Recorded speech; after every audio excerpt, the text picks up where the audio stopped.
All right, so here we are, day 26 of the Men in Recovery Project for National Recovery Month 2016.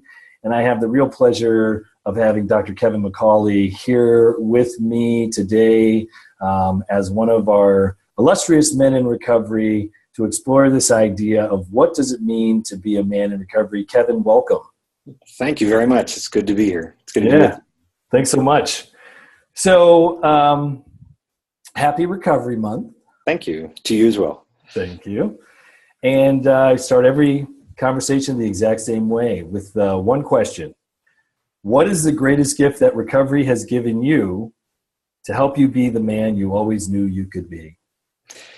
Yeah, I mean, it's a great question. It's a very thoughtful question. And I think at first my inclination was to answer it fairly technically, that, well, it gave me, a fascinating problem to work on, and gave me, it opened this door to the neuroscience of addiction. But those are all things that addiction gave me.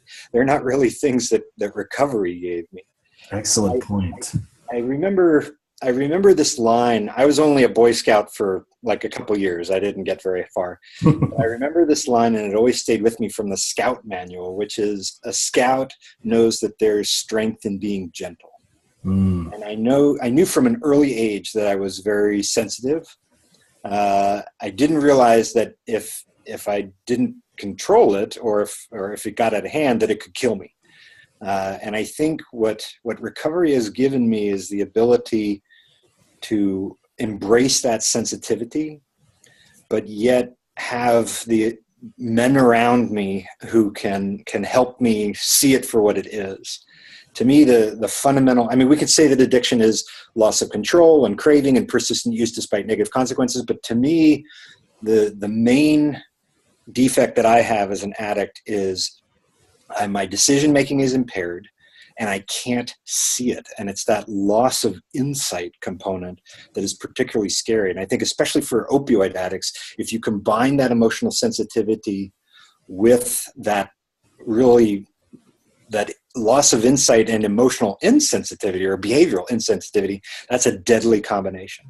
And I think what recovery gave me were the skills and the capacity to be able to hear redirection from other men that I trusted.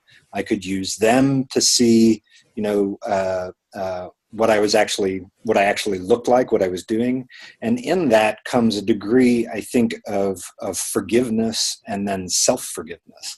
And that to me is where 12-step recovery really shines, is that when the drugs are long gone and I'm deeper into my recovery and my brain has come back on and I'm really starting to grasp what it was that I did or what I acted like. And those men around me can help me through that. They can give me a capacity to turn that shame into something positive.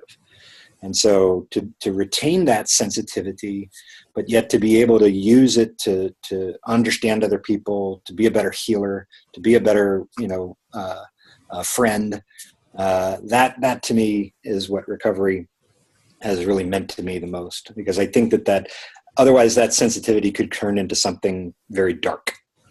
Wow, that is such a wonderful response to the question. Let me just say that. I talk about that all the time, about this heightened sensitivity, or this extreme sensitivity that so many men in recovery seem to have, this high degree of emotionality, high degree of sensitivity. Yeah. And it's interesting, in 12-step literature, there's a line where it says, it talks about how sensitive we are, and then it says, and most of us never got over this, I don't think he calls it a defect of character, but essentially this defect of character. And I remember reading that and thinking, like, defect of character? What are you talking about? Like, it makes me like such a sensitive guy. This is why the ladies love me. Yeah, right. But the truth is, I love what you said. Out of sorts, out of whack, that sensitivity has caused me so much pain long into my recovery. And so I love that. It's that gentleness, it's that strength and gentleness, but it's also about harnessing that sensitivity, that emotion, for good, for the powers of good. Yeah. It's almost like a superpower in a sense, is that ability to really be so in touch with other people's feelings and really in touch with the pain of the world, especially opioid addicts. We're just very, very sensitive to emotional sadness and tragedy. And if I don't learn to channel that, it could completely overwhelm me. So to be able to create a little distance between the pain of the world and understand where it stops and the pain and my pain begins, that's, I think, the only thing that's allowed me to survive. Otherwise, I would have just been enveloped by all that sadness and all that shame. And like I see so many opioid addicts just eventually succumb to it. And you know, that darkness, that dark side, the shadow side, whatever you want to call it, that's the thing, that's the part of it that's so heartbreaking to me. Because, you know, you and I have worked in the field a long time, so we've come across so many of these amazingly gentle, sensitive, beautiful men. Yeah. And addiction just turns them inside out. Yep. And they become hateful, and because they're just so scared and they're just so hurt and wounded. And it's just so sad for me to watch how that happens and to try to explain to family or to others or even to society, like, no, you don't understand. Like, give us recovery, give us the tools we need. We're amazing guys. Like, we're like the new men of the 21st century. Right. But without it, yeah. You know, it can be a really dark place. I'm not aware of this, but maybe you may be. And if not, we should do something about it. Are you aware of any research that really shows the indicators for high degree of emotionality and sensitivity and addiction in men? Yeah, I think it's definitely there. In fact, one researcher, very famous researcher, George Koob in San Diego, has a couple articles about this. He's coined a term for it, and I hope I'm pronouncing it correctly, hyperketiophia. And what it means is this sort of residual emotional sensitivity after a person has detoxed from opioids. So there's something about their opioid system that retains that ability to have that emotional sensitivity. And I wonder what it is. In fact, in the new film we made on the website, I made an outcrop of Dr. Beth Howell. She's a past president of the American Society of Addiction Medicine. And I asked her about that. Do you think that there's this emotional sensitivity in opioid addicts specifically? Not that other folks don't have it, but that seems to be where it's at its most visible. And is it a difference in the mu receptor? Is it a difference in the kappa receptor? And she says, I don't know, and I really wish someone would study that. So I know that we're not the only people who have observed that.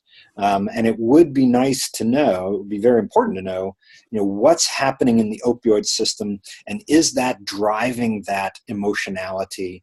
And, what is it about recovery that puts that into a proper context and then allows that person to take that superpower, in a sense, and then, turn it into being a good, father, husband, partner, or therapist. Yeah. I tell people, if you want to be happy, if you want to truly be happy, marry a heroin addict with 10 years of recovery. They will take good care of you. They are sweet. They're kind. But without recovery, it's a real mess. Oh, so interesting. So, I have a slightly different hypothesis, but I guess, so I'm a sociologist, right? So I'm a trained sociologist. So I look at it from a social perspective. Mm-hmm. But what's interesting is, since I've been paying attention to this, I haven't necessarily found the correlation to specifically opioid addiction. As much as I've just found it with men who are addicts. I just hear so many men in recovery say, I was so sensitive when I was a kid. I was so emotional when I was a kid. Yeah. This chicken and egg question may have something to do with it. But I think if we were to expand beyond opioid addicts, I think we would find some of these same sensitivities. And what's critical about that for me is that, part of what I've been working on now for several years is, if we really understood that, how much would we shift the way we do treatment? Right. How much would we shift how we respond to these men and how we create these services around men, and just our perception of what's actually going on with them particularly through the guise of, all these hyper masculine, or at least these rigid masculine, Right. personas or concepts or constructs that, we have to navigate. Yeah. You're the first man that I've interviewed who has brought up this piece and has talked about the emotionality and the sensitivity. And so, we come up with a word of the day, basically based on teasing out what we've talked about. Right. And for sure, for me, it said sensitivity. Like it's healthy sensitivity, it's spiritual sensitivity, it's grounded sensitivity, whatever you want to call it. But it really is such an amazing gift. And I see it in so many men in recovery. So how has that heightened your personal life? Just talk a little bit more about that, because I think there's so many men who still feel shame about being that sensitive, feel shame about being that emotional, because it's so contrary to being a man, so we think. Right. Well, it's funny. I mean, I never thought that it was a detriment. I didn't mind hiding. I didn't feel like I needed to hide it. I just knew that over time it became aware to me. I became aware of the fact that this actually could be driving my codependency. And I really needed to kind of get a handle on it. Otherwise, I could just be overwhelmed by it. I got married about a year and a half ago. Oh, congratulations. My ninth grade sweetheart. Oh, get out of here. Yeah. And it's funny because our mothers have been trying to get us together for our whole lives, and they finally succeeded. And her mother gave an announcement to the New York Times, and they love recovery stories. So they actually did a feature on our wedding and the story of recovery. And my mother delivered 2 of her children. She's an obstetrician. And I remember what Chris said, and I really, I didn't know she felt that way until I read it. She said, I'm so glad that nobody had scooped up this very wonderful, sensitive man. I mean, it's in the New York Times, it's not a hidden thing anymore. And I've always been very proud of that. I think being an emotionally available man is again a source of strength. There is strength in being gentle. There's strength in being emotional. And so I never, I love John Wayne movies, and he says it in several movies. He goes, "Never apologize. It's a sign of weakness." And of course that's wrong. And I'm sure in real life he didn't think that was true. Right. But I've always believed that was a source of strength, and that it could be a masculine strength, especially when it was channeled into trying to help people who were sick. So I think that I'm proud of that, but I have had to learn to not take all of the sadness of the world on. And you're right, it's not just opioid addicts that feel that. It's a common feature. But I think a large part of recovery is being able to become aware of that, and then to use it for good and not succumb to it. Right, not succumb to it. That's the key, right? Because it's so overwhelming. My friend Kristen Walker, who I've been doing some podcast shows with, she talks so much about empaths. And there's that whole empathic quality for so many men. And what's really fascinating for me, and I don't know your background as far as your childhood and all of that, but it was made really clear to me that it was not okay for me to be sensitive. Yeah. It was made really clear to me that this was not a strength of mine. Yeah. And I wonder the connection to trauma and that for men. I mean, I had a fair degree of trauma, that kind of complex trauma that kind of got built upon one upon the other. But, for me, that's been my healing of my trauma has been so core to me being able to see it as a positive, as a strength, because it does invite this inherent vulnerability and this inherent quote unquote weakness. Right. And so I love to hear you say that you haven't seen it as a detriment, and that it's never really been viewed by you as something to be ashamed of. Yeah. I hope more men feel that way, and that maybe what keeps them from doing it is they're just not sure how it's going to be received, or they don't know how to balance it. My fear is that there are many, many men like I am who have this great quality and are just struggling to make peace with it, because anytime they open themselves up, I mean, this is what I experienced. Yeah. Anytime I opened myself up to that vulnerability, it was a connection to the past trauma. Right, right. Yeah, I think part of why I don't see it necessarily as a drawback is I was raised by a single woman. And my mother was a battered woman who put herself through nursing school and then medical school. Wow. And people would always say that, wow, your mother is unusually good. And so in many ways, I kind of idolized her. I have a picture actually on my desk of her comforting a patient. And so to me, that was always, something that I wanted to be. I wanted to aspire to. And my mother and I went to the same medical school, only 6 years apart. Whoa. And so when I got to medical school, what I found was that sensitivity was actually causing me problems. It wasn't that I was over-identifying, but I was crippled by it. I was almost paralyzed by it. And so I didn't want to let go of it. I didn't want to ruin it. This was a wonderful quality, but I had to learn how to make sure that it didn't cause me to get too, to almost feel the pain of the patient to the point that I couldn't do anything. There's a Star Trek episode, one of the old Star Trek episodes. Maybe you remember it. It's where Bones, the doctor, and Jim Kirk are in this basement almost, and they come across a woman who can't speak, but she can touch your wounds, and then the wound disappears on you, appears on her, and then it goes away. Wow. And I think it's called the empath. That is the addict. That is the person right there. I mean, that is the capacity that I'm talking about. That's like I say, superpower. But it really, I've seen so many people succumb to it. Every now and then I do a lot of lectures for the community, and I'll talk about addiction, and I'll say, I say this almost, to get a rise from people. Opioid addicts are not sociopaths. They're very sweet people. They're exquisitely sensitive to the feelings of other people. Yeah. And if the light is just right, I will be able to look out into the audience and see the tears well up. And it's usually in one of the mothers. I can see it glistening. And I try to not use that. It's a very powerful statement, and I try to use it carefully, very carefully.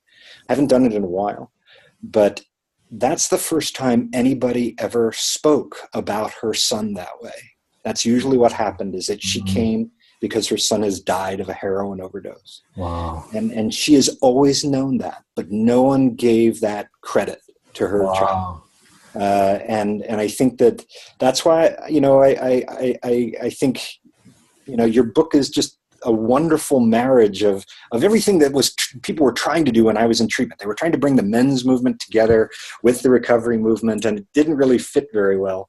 But in your book, it fits beautifully. Oh, thanks. It gives voice to that, and that's a wonderful achievement. Well, thank you so much. I really appreciate that. And you, what a gift to give those parents, because we know the opioid addicts can just be so frustrating, and they that sensitivity, when it gets turned out, it's ugly. I mean, it's just ugly. So what a gift to give those parents.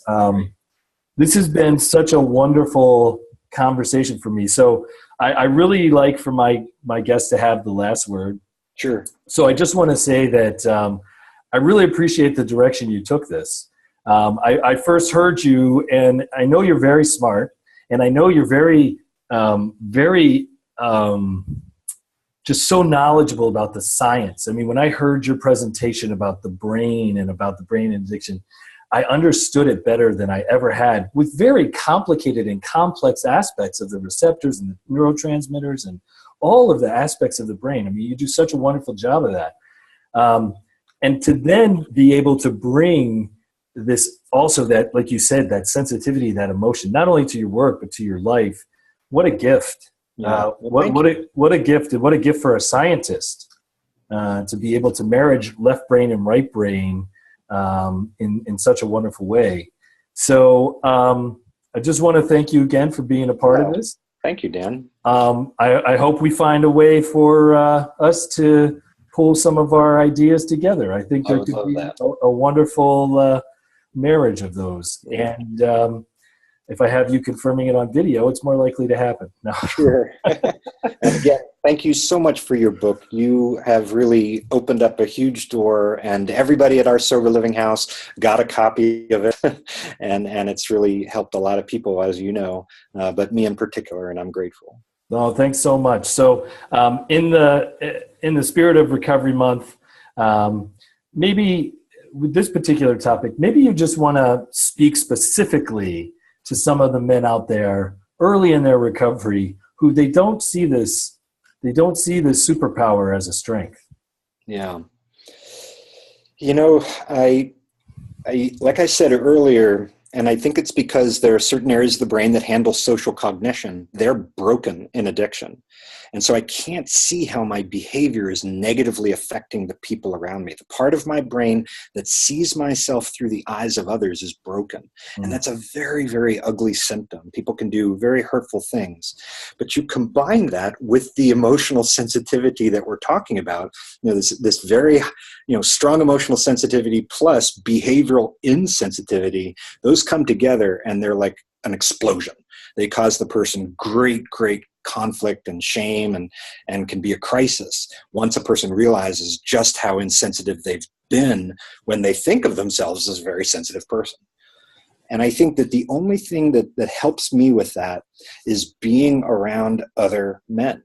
They're the ones who can help me with that forgiveness. And I think that there was a long time before I could hear it, but this would be a message I would give to anyone in early recovery, is that, this thing that we're so ashamed of, this capacity that needs to be recalibrated, someday we will be very proud of it. And it will be their favorite thing about us. And especially our children and grandchildren. They will be very proud of what we went through at this amazing time in history. And the day will come when whatever family member who's angry at us or ex-coworker, I tell people in early recovery this, as bad as things look now, I promise you will get a call from that family member in the future. I don't know if it's a year from now or 20 years from now. And they will have had a family member get into trouble with drugs. And they will say, "Can I ask you some questions?" And that's the point. All of the pain that people are going through now will become not just a benefit for that individual, but for their family and their community and their friends. And that, I think, is a reason to stick around. That's a very, very good reason to stay sober. What a great message for Recovery Month. Kevin McCauley, thank you so much for being a part of this special week, too, of Friends of the Meadows, and just really kind of celebrating my work, my relationship, and honoring the Meadows for all the work that it does as well. Thanks, Dan. All right. Take care.